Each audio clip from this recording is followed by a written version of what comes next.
The following is a conversation with Vijay Vaitheeswaran. Vijay has led a life of journalism. At this moment, his current role is as the Global Climate and Energy Innovation Editor for The Economist, but previously he was the man who opened up The Economist's first regional bureau in Latin America, choosing the very green and flavorful streets of Mexico City. I think that was back in 96 or 98. Vijay is the chairman of The Economist's Innovation Summit. He's a multiple times author, and he's served amazingly on The Economist's editorial staff since 1992. And so truly a wonderful authority on the subject for which this podcast is about. In this conversation, Vijay explains back to front the multiple energy variables at play in the ongoing Ukraine-Russia standoff at the Ukrainian border. In this podcast, you can expect to hear about the following: why energy is at the heart of this moment between Russia and the Ukraine, the potency of Putin's energy threat, why this is even happening in the first place, and then plus, what do we make of all the war rhetoric? And so do hang around to the end to hear my afterthoughts and also my ambition for the podcast. And then with all of that, here I present to you the Global Climate and Energy Innovation Editor at The Economist, Vijay Vaitheeswaran.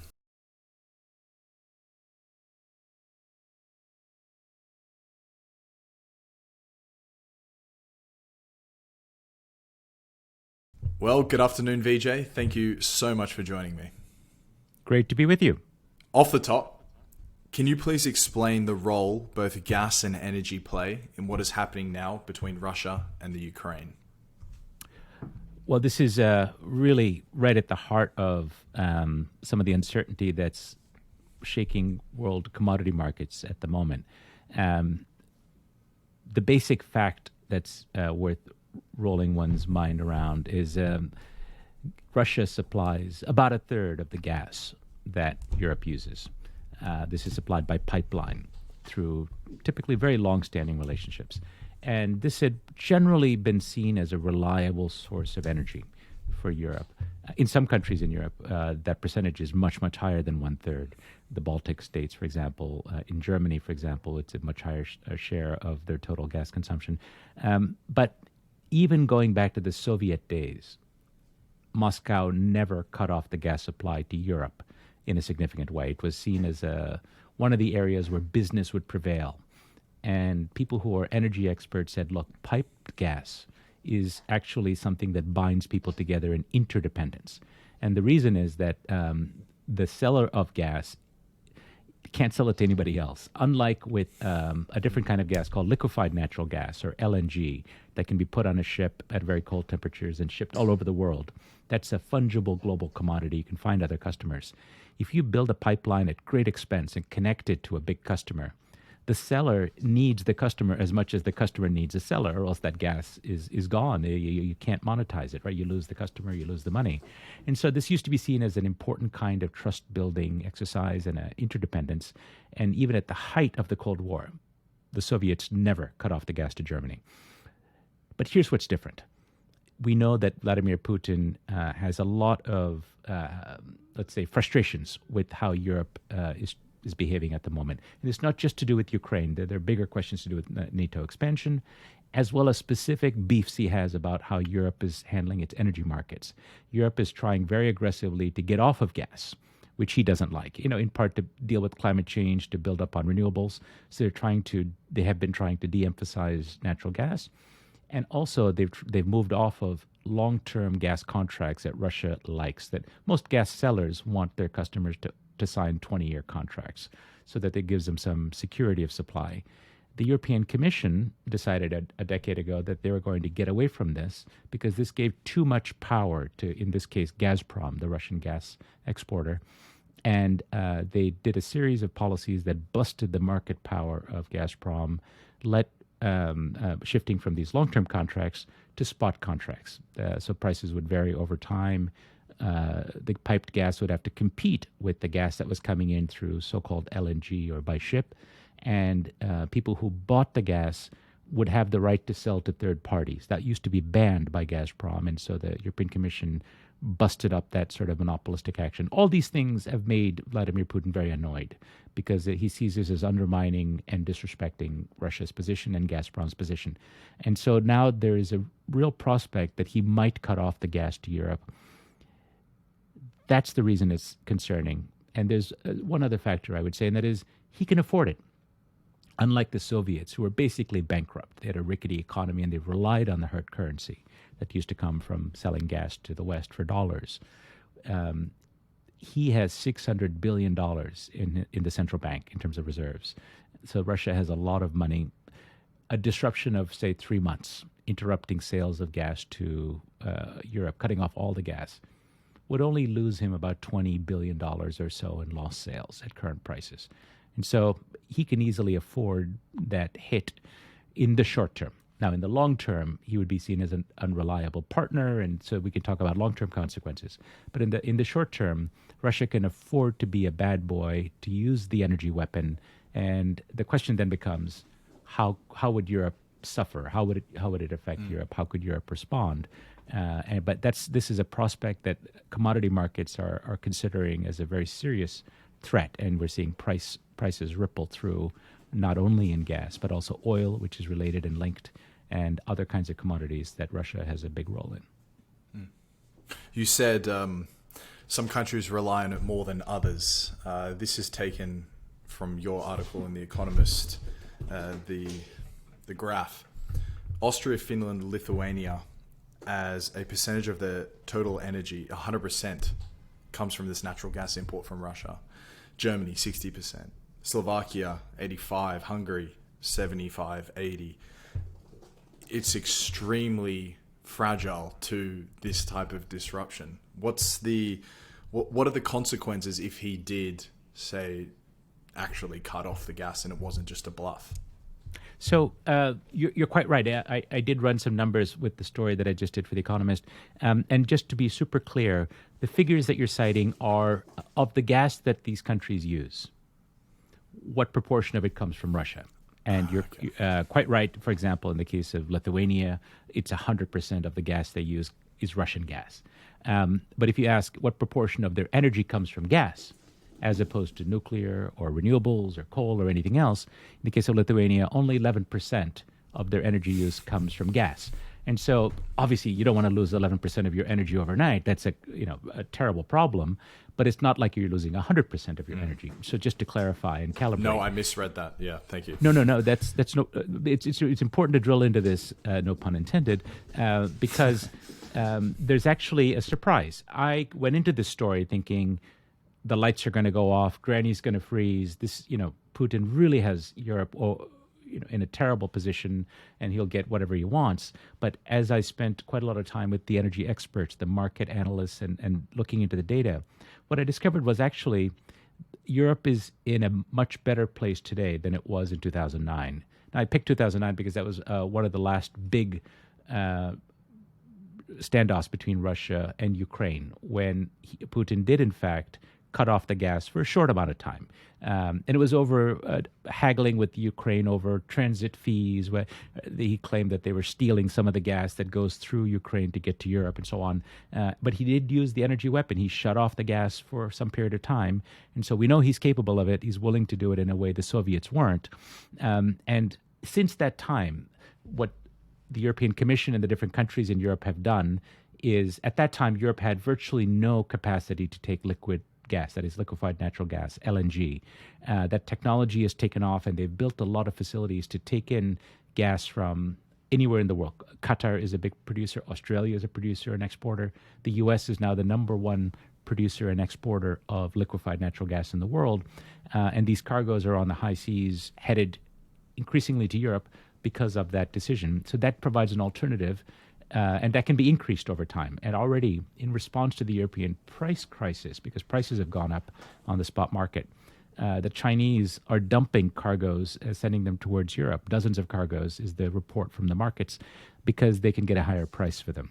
And so I think there's already a natural diversification that's coming from, thankfully, having another source of natural gas. And they have gas in storage as well. They keep these giant salt caverns and other ways of storing gas in the ground that should provide a few months of cover. So as long as the cutoff of gas lasts 2 or 3 months, which is what people who worry about a doomsday, they worry that Russia might cut off the gas during winter, because by the time you get to spring, there's no longer any leverage because the people stop using their heat. In springtime, gas use drops dramatically, and so Putin's leverage is gone by April.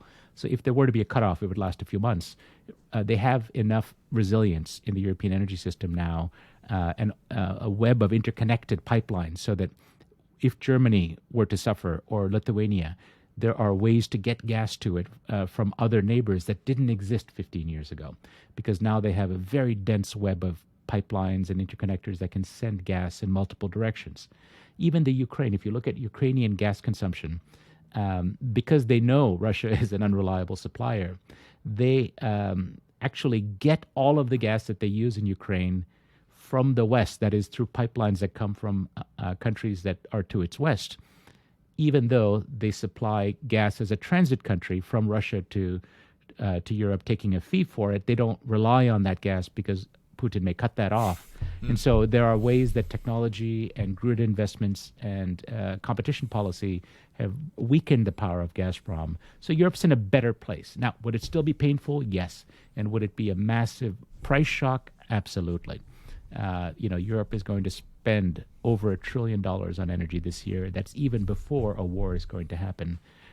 If there were to be war, it would be much more than that on energy. 2 years ago, they spent half that amount, just to give you an idea. So this is going to be very expensive, but it doesn't mean Granny has to freeze. I think that's not going to happen. That anecdote you said just at the end there, how Ukraine will facilitate the transfer of gas but not take any of them themselves, is such a great geopolitical anecdote of influence, basically. Although it would be cheaper, more accessible, better for them overall, the risk trade-off is just too much. They don't want to have anything to do with it.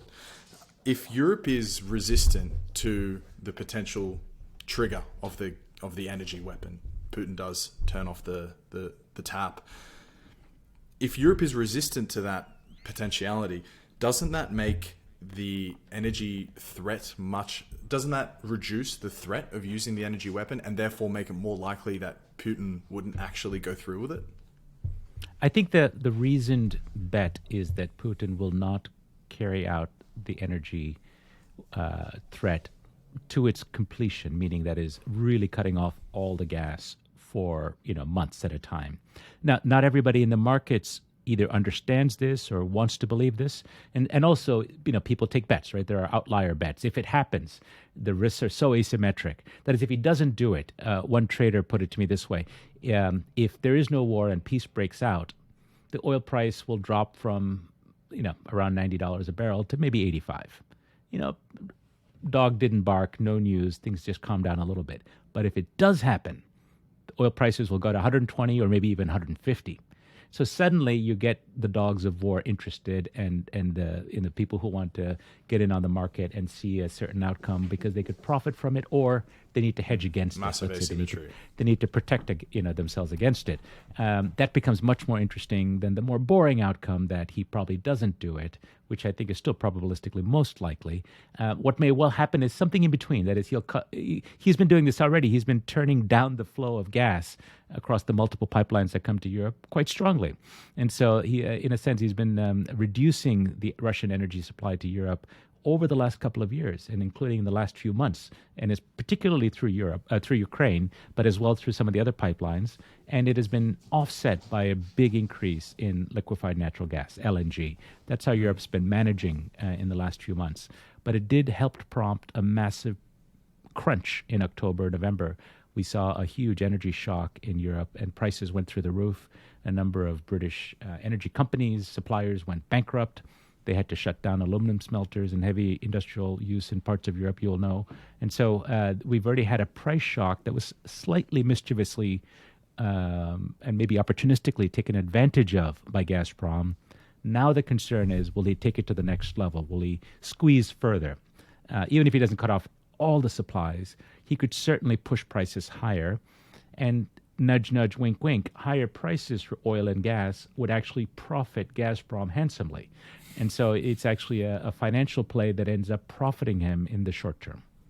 The big question over all of it is, in preparation for speaking to you now, try to understand broadly the question, why is he doing it in the first place? What is the big motivation over all of this? And you mentioned briefly it's sort of an expansion of NATO that he might be threatened by, but is that it? Could you explain why this is all happening in the first place? Well, this is the big question, right? Nobody can get into his head other than really, I think, Putin himself. But informed speculation says, look, there's always been this question of the West trying to bring Ukraine into its orbit, right? And there is, I think, to some degree, the collapse of the old Soviet Union and the CIS, the near abroad, the Soviet sphere, is something that Putin has often expressed great regret. He thinks it's one of the great tragedies of the last 30 years, and he's been basically devoted himself to fixing that, to returning Russia to greatness. And that's no big secret. That's been true for a long time. But Ukraine plays a special role in this because in his mind particularly, and that of some subset of Russia, Ukrainians are very much part of Russia's cultural, intellectual, historical orbit. The idea that they may somehow gravitate towards Europe through embrace of democracy, through maybe participation in NATO eventually, is a huge threat to what they believe is theirs. That is, that their sphere of influence and is an encroachment by the West into Russia and its interests. And so I think and he recently wrote a 7,000-word essay, personal essay signed by him, sent to every soldier in the Russian forces on Ukraine and nationalism and Russia. And so it's something I think he's putting his personal stamp on. This is not just some sort of cold, calculated geopolitical move. This is, I think, at a personal level, very deeply motivated by a sense of indignation, frustration, and anger at what's happening there. And that's actually more potent, more dangerous, because that means he might make emotional, irrational decisions, like cutting off all the gas, which would not be in Russia's interest or Gazprom interest into the medium term or long term, but in the short term, he might use it as a weapon to bludgeon his enemies. But as I mentioned, there are also specific energy-related grievances that he has. We've talked a little bit about how Europe has challenged Gazprom's quasi-monopoly power, certainly strong market power, through some of these competitive contracts that it wants. And it has also introduced the LNG to compete against his gas, which he doesn't like, busted up the long-term contracts, which give it not only market power, but also certainty, right? Gazprom knows it can invest for 20 years because it has a customer for 20 years. And so that's a legitimate point in my view. I think that is reasonable for him to say we should have long-term relationship and long-term contracts. So it's not all just a crazy stuff in his head. I think there's some reasonable dimensions to his concerns. The other thing that he has wanted to do is to take Ukraine out of the gas game, and to that end has built multiple rival pipelines, which Russia has been very open about. A couple of them connect to Turkey and through Turkey, and others bypass to the north. And the most important one is called Nord Stream. Nord Stream 1, which goes to Germany directly, is already open and running. Nord Stream 2 has been built at great expense, connecting to Germany, but has not been allowed to open. And so that is a source of tremendous frustration for him, because if it were to be allowed to be open, given final permission to send gas, Gazprom would basically wind down its transit of gas through Ukraine to zero. And it would send its gas through the northerly routes and south through Turkey. And that would take the Ukraine gas question out of the geopolitical calculation. But the West doesn't want this. The West wants to support Ukraine and the money they get from that transit and the relationship that's created by that gas. And so Germany has held up approval for, in my view, political reasons. Germany was very much a part of agreeing to that pipeline, but now it's become a political question, political football. The U.S. has opposed that pipeline for political reasons. And so now we're caught in a quandary. Is it a regulatory decision? Is it a political decision? Of course it's a political decision. Pipeline is built. It's actually a brand new pipeline. So environmentally speaking, it's much better for, let's say, methane leakage and other greenhouse gas considerations and the creaky old set of pipelines that go through the Ukraine. So if Europe is so concerned about climate change, which it is, they should actually favor a shift, ironically, to a non-leaking and modern pipeline like Nord Stream 2 than a set of very old pipes. But that's not how it's being viewed in Europe at the moment. So that's fascinating. The explanation for why Nord Stream 2, although it's built, ready to go, ready to rock and roll, hasn't been turned on is because Europe is taking Ukraine's side in this, because they know that if Nord Stream 2 becomes available, I suppose the Ukraine becomes much more reliant on Russia. Is that the broader narrative here? And by becoming more reliant on of them, course. I mean, it increases the if you relationship? talk to German regulatory experts, they'll say, no, this has nothing to do with politics. There's some box-ticking exercises. The Nord Stream 2 company must set up a local German entity and meet these final regulatory checks.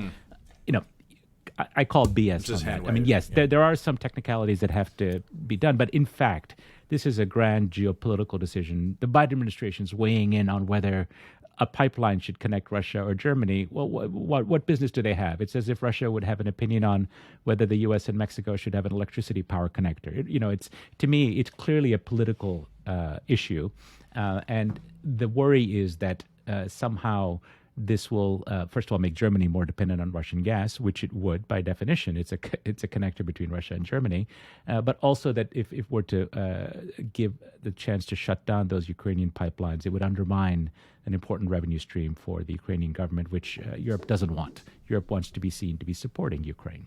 Mm-hmm. So there's also a lot of talk of war and invasion. Where do you come down on that? Is it simply just a flex, a big move to get a lot of attention and create all of this discussion? Do you think there's actually a genuine chance that he wants to try and annex further land from the Ukraine? So my colleagues who are close to the security question, I tend to follow the energy question, day by day, week by week, they're growing more and more alarmed. The ones that talk to the military generals and the geopolitical sort of strategists, including my colleague in Moscow and our colleagues that are close on the ground in Ukraine as well, are much more concerned today than they were a week ago or a month ago that we will see conflict. Now, there are different scenarios that they work up. One is that, something akin to what we've seen in the past, that is minor skirmish at the border. There will be some intrusion of Ukrainian territory, but that will remain minor. That's one scenario. There's the extreme scenario that somehow he wants to take over the whole country, that Kyiv is in threat, that there'll be a massive invasion trying to take over all of Ukraine. That seems unlikely and would certainly prompt a massive NATO response. So again, that's not the likeliest option. That seems highly unlikely. But an intermediate one, which I worry about, is that he might try to take over part of the country, maybe create a land bridge to Crimea so that there's a connected Russian enclave, as it were, a much bigger path for his economic and political interest to advance in that area. But that wouldn't undermine the sovereignty of the country for the rest of the territory. And unfortunately, that I worry that might be an attractive, aggressive posture, and he might be gambling that America doesn't have the stomach and Europe doesn't have the gumption to stop him from doing that, because of course it would take boots on the ground and people will die, and maybe many of them. And in a political year in the U.S., where the president's already highly unpopular and about to lose a midterm election, according to the polls, is there really going to be much appetite for this kind of intervention? And maybe not. And so it remains to be seen, right? So he may be making a set of calculations that go differently than what geopolitical strategists who look at this say. And the betting is that there will not be an aggressive all-out war. It may very well likely to be a small skirmish. He has to have something face-saving at this point. Right. To go home empty-handed at this point, having done nothing, would make him look ridiculous. And so he has to have something that's face-saving, and some form of military skirmish that he can call a success may be the best we can hope for in this situation. And so with the energy cards and chips that he has at his disposal, uses the threat, the motivation is to spur further nationalism within Russia, to support his idea of rejoining Ukraine, our lost brothers who used to be one of us, culturally are a part of us, rejoin them with the great Russian Empire. That's a loose understanding of the situation. No, I think you get it. I think you got it right. I think those are the kinds of memes and ideas that are motivating him. And also you see in the Russian media. Now, I'm not saying Russians all buy into this, but we know certainly under Putin, there's no meaningful opinion polls in Russia, right? Because people are afraid to tell the truth to pollsters. But the best my colleagues can work out, he has whipped up nationalistic fervor. There's no doubt.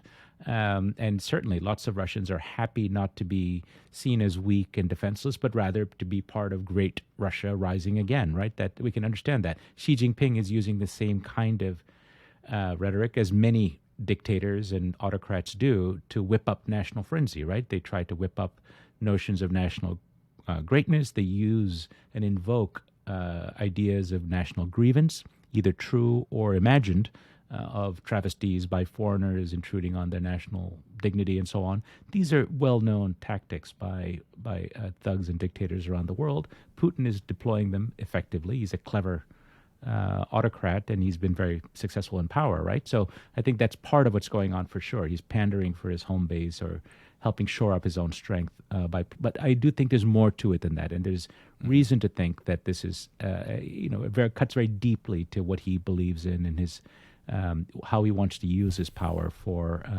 again, the greatness of Russia.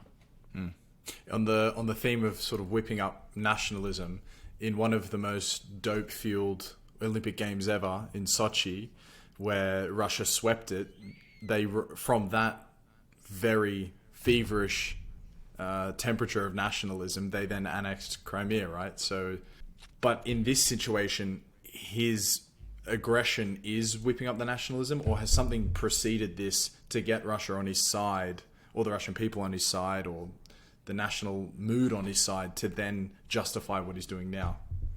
Well, I mean, he's been in power for a long time, as you know, and he came in after a period of great decline under Yeltsin, right? And so I think if we look at the arc of his time in power, in my mind, there's no doubt that he is the architect of this kind of, make Russia great now policy, if you want to call it that he's pursued with different pillars, right? One was on the energy front.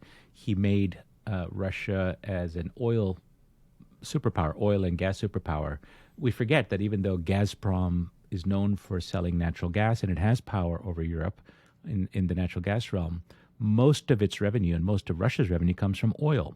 It's a major oil exporter, and on par with the other two energy superpowers, Saudi Arabia and the United States. Those are the really big powers in oil production because of shale in the U.S., of course. And he has successfully brought Russia into concert with OPEC, the price fixers from the Middle East. And so now you're finding actually massive resources flowing to Russia. That's an example of Russian greatness, right? That $600 billion in hard currency sitting in the central bank, a big chunk of that is because of energy and other kinds of minerals as well, where he's encouraged his oligarch pals to export successfully. And so he's managed parts of the economy very well, so that his Russian greatness at least has some basis of success. That is, the resource economy is doing well. He's done very little to diversify the economy for the future. And that's, I think, the great weakness. But he does have resources at his disposal to support his military misadventures. Vijay, to round off this segment, could you speculate as to the second, third, fourth order consequences of all of this that's happening now? I think if we look at the energy realm, there is not a more effective tactic that Putin could embrace to destroy Gazprom's business in Europe than an all-out war and energy cutoff of Europe. I think that would be the last straw. We've had sort of a death by a thousand paper cuts on this one, because he has played politics with the gas through Ukraine, cutting off gas for a day or two or a small amount of time, and it's annoyed Europe. But it was never enough. Because they didn't want to kick their addiction to Gazprom gas, because it's very easy. It's piped, it's available. The alternatives are hard and fiddly. I mean, you got to build up a lot of solar, and you have to build all these regasification facilities, and there's a NIMBYism. In Germany, for example, one of the greenest countries on earth, Germany has a massive wind resource offshore, but they can't build the transmission lines, the high voltage transmission lines, to get the energy from where it would be offshore to where the industrial clusters are in the south of the country. So they haven't done it. So there, all the alternatives have problems, is my point, right? And so, and they shut down their nuclear power plants, right? So they're more reliant on gas than they would be otherwise. And so this would finally crystallize to Europe that it needs to get its act together in getting off of Russian gas. And that would probably accelerate the green transition in Europe and focus the minds in Brussels among the bureaucrats and among politicians in Germany that maybe we need to rethink our nuclear shutdowns, for example, because that is a low-carbon way to have energy that is not reliant on Russian gas. The alternative is gas from somewhere, and it's probably going to come from Russia. And so I think that's an important effect. In terms of geopolitics, there can be unintended consequences or unexpected ones. And you're right to ask about second, third, and fourth order. I thought that if it proved itself, Russia did, an unreliable supplier to Europe, that it would affect their Chinese contracts, that they're increasingly trying to sell China gas from the other side of Russia, from Siberia. And they've set up some pipelines. There's some LNG that goes to China. But China has always been very wary. I've lived in China for many years in the past and certainly know of their concerns about relying on Russia. But they also need the gas. So they've been getting into these situations. I thought, well, surely they would walk away from these contracts. And I was educated by some geopolitical thinkers who reminded me that after that Crimea conflict and playing politics with the gas to Europe was exactly when the first big Chinese contracts were signed. The Chinese happily took Russian gas when they had difficulties in Europe. So their geopolitical calculation could be very different. And so some of the deeper thinkers on geopolitics see that Russia and China may actually come together more closely.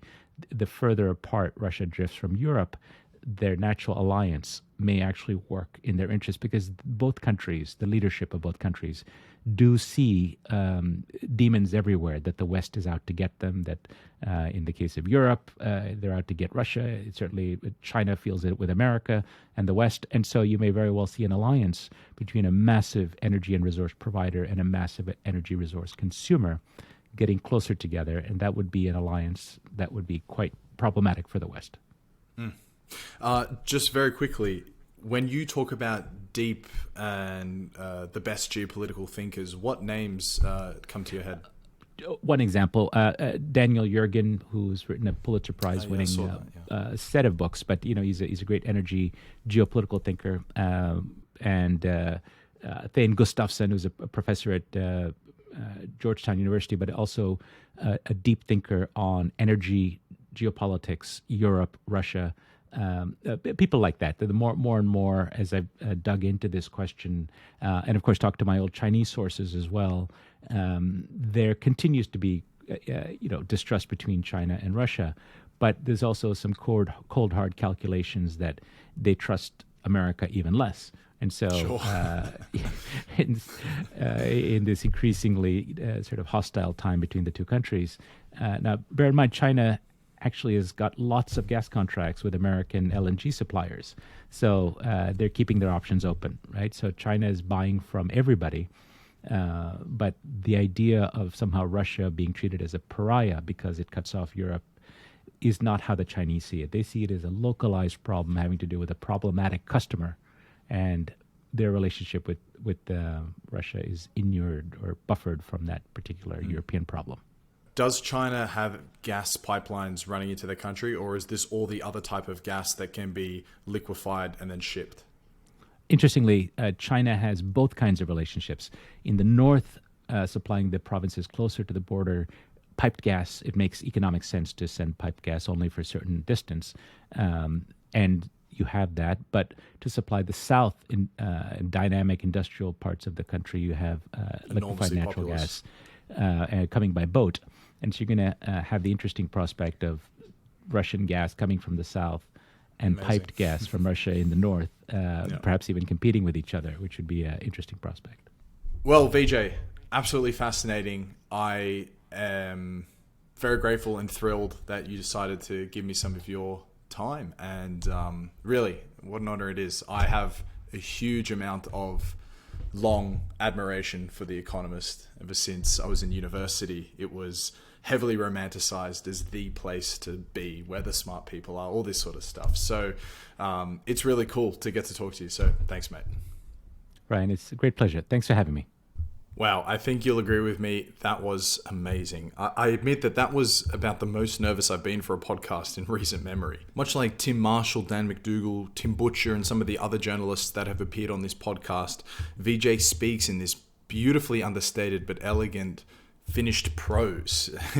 And I think there's no other way to explain it except it just being the consequence of years and years and years of writing to meet a deadline. You just start to think in whatever the final words that are going to come out on the page are. And so, yeah, that was a tremendous experience for me, and hopefully for you now, at least, this very contemporary moment of Russia and the Ukrainian border, there is a level of insight that you now have, which before might have not been there. So thank you to Vijay so much. But anyway, now my ambition for this podcast, if you've still hung around to this moment, you're very generous and dear listener, so thank you. And I want to just tell you that my ambition for the podcast is to corner the podcast market for eclectic curiosities in whatever country it is you're listening in from. And so a part of cornering an eclectic market, whatever that might mean, just suggests that there's going to be many, many different types and genres and themes of show that come onto this podcast. And so today clearly was a snapshot of a very contemporary issue, but as you would have seen, last week we had on one of the best wildlife photographers in the world, potentially ever. Next week, on Tuesday, we're going to have Tim Butcher come on and speak about the Congo in a way that you've surely never heard about it before. And then there's going to be a deep dive on NFTs. And then there's all this other great stuff. I had a fantastic guy, Spencer Roberts, on to speak about the calamitous embarrassment that is farmed fishing and the toxicity of agriculture. And anyway, many, many, many, many things are eclectic, right? So it's not all going to be for you, but the ones that are there, I really hope they are truly for you and something that resonates and means a lot to you. So anyway, discovery, that's the problem with the podcast game, right? How do you actually get the show in front of other people's eyes? Unfortunately, it's down to one or two variables, and that's reviews and 5-star ratings. So I ask all of you, I urge you, in fact, if you're listening right now, take Apple Podcasts, leave 5 stars, leave a nice written review. Spotify, go onto the show, leave 5-star reviews. Good Pods, review the episode, review the show. Whatever way you can make a review, it would be the best thing that you could do for me and the show. So thank you very much. I hope you all enjoyed that as much as I did. The great and powerful Vijay. And that's all from me. All the best. Ciao.